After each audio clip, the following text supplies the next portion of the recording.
Let's leave layer 2 for now and jump up to layer 4 and look at an item there.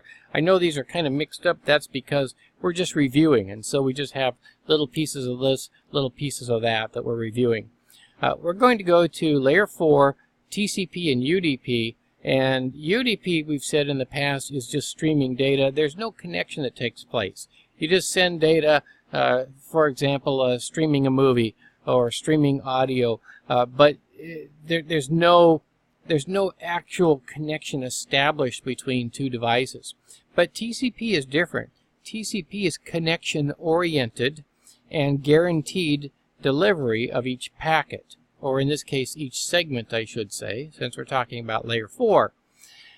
So how does that communication get established? Well, it gets established through something called the three-way handshake.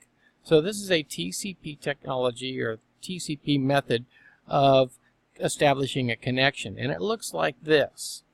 The device that wants to send data to another device, in this case the client wants to send data to the server, and so it sends out a segment, and that segment has a flag set in it. Now when we looked at headers before, we might have seen, or you might have noticed, that there are some flags there.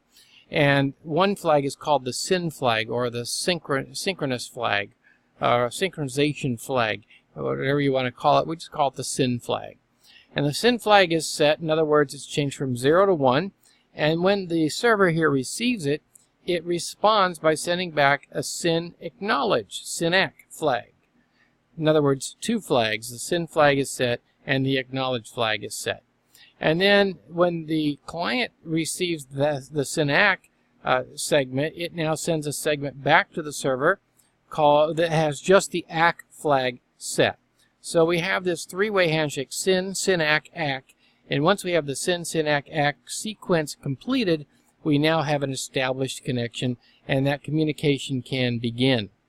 That's called the three-way handshake. It's a TCP methodology, and you should get to know it.